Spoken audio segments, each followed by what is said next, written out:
taxpayer-funded group is offering $30,000 to new home buyers. Lauren, you cannot apply if you're an American citizen. What's with that? We all knew it would happen. We just didn't know exactly when or where it would start. Who would have thought Oregon would be a hit? Land of majestic forests, artisanal coffee, and get this, now a $30,000 housing handout for first-time homebuyers. Of course it sounds good, but please understand, this isn't your average first-time homebuyer program. This one comes with a side of controversy spicier than a ghost pepper latte.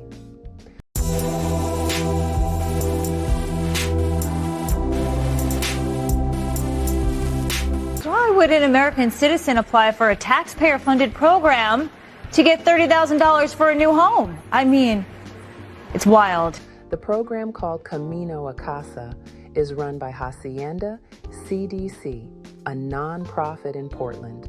Their mission? To help underserved communities achieve the dream of homeownership.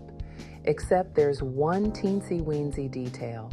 To qualify, you can't be a U.S. citizen. Wow. This is state-sponsored discrimination, Stuart. That's what it is. I mean, it's crazy. That's their goal. They want to open up housing and the American dream to non-U.S. citizens. Okay, I guess that's the reason why that's why we have an open border, because eventually these folks will vote and vote Democrat because they're the people who let them in. That's what this is about. Part of me wants to say crazy things happen in Oregon, but I think this will go far beyond Oregon. There is a critical shortage of houses across the United States, particularly in Oregon, and then they're giving $30K to...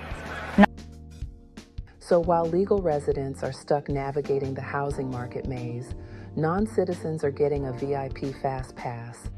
And let's be clear, we're not talking about folks who just overstayed their visas. We're talking DACA recipients, asylum seekers, even those here illegally. Now, before you grab your pitchforks or artisanal fair trade pitchforks because this is Oregon, let's hear them out. Hacienda CDC says it's about leveling the playing field, helping those who face discrimination. But is it really fair to play Robin Hood with taxpayer money, especially when so many Americans are struggling to keep a roof over their heads? When poor people or people with no resources do well, everybody does better. What you get from me is I will build housing because that's what I know how to do. My name is Ernesto Fonseca. I am the Chief Executive Officer for Hacienda CDC.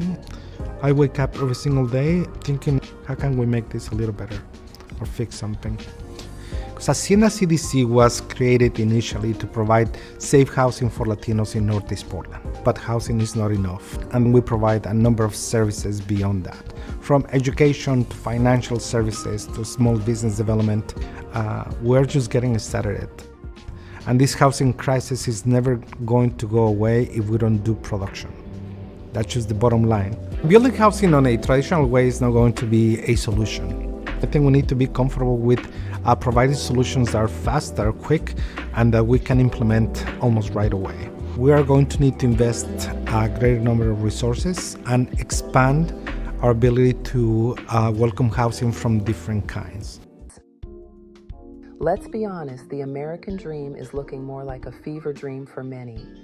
Wages are stagnant, housing costs are skyrocketing, and the avocado toast affordability index is officially in the toilet. So imagine you're a struggling American family, barely making ends meet, and then bam! You hear about this program. You think, hey, maybe this is the break we need. But then reality hits you harder than a double shot espresso. You don't qualify. Why? Because you played by the rules, got your citizenship, and paid your taxes. It's enough to make you want to renounce your citizenship and start a kombucha brewery in an abandoned yurt.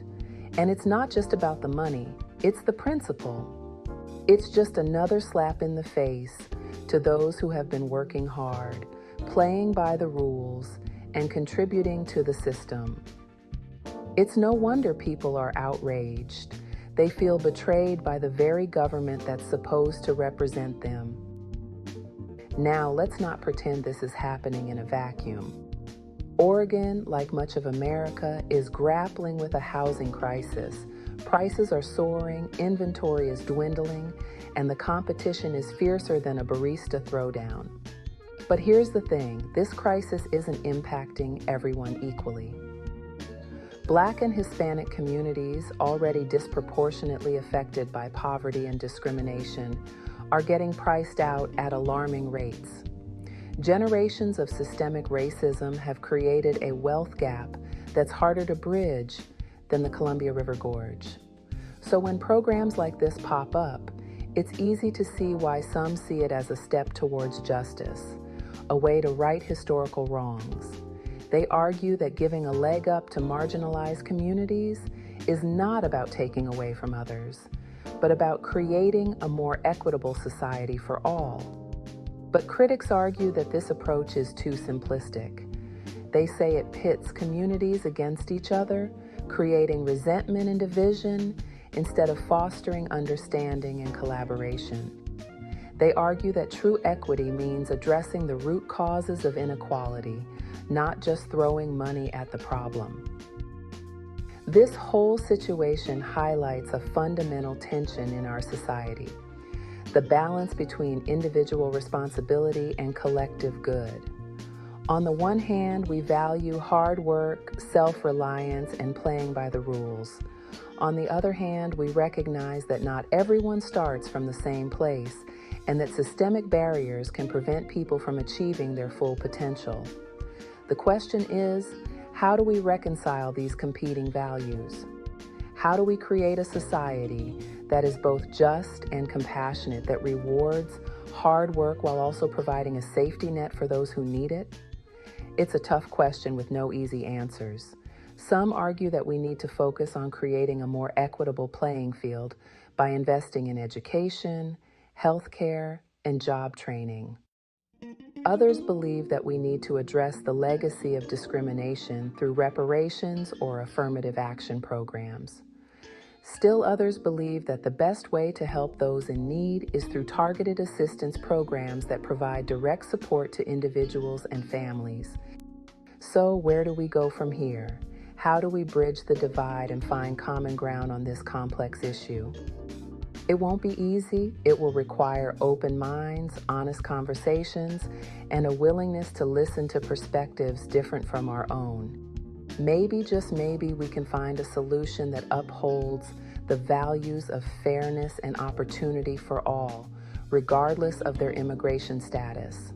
A solution that recognizes the struggles of working-class Americans, while also addressing the systemic barriers faced by marginalized communities.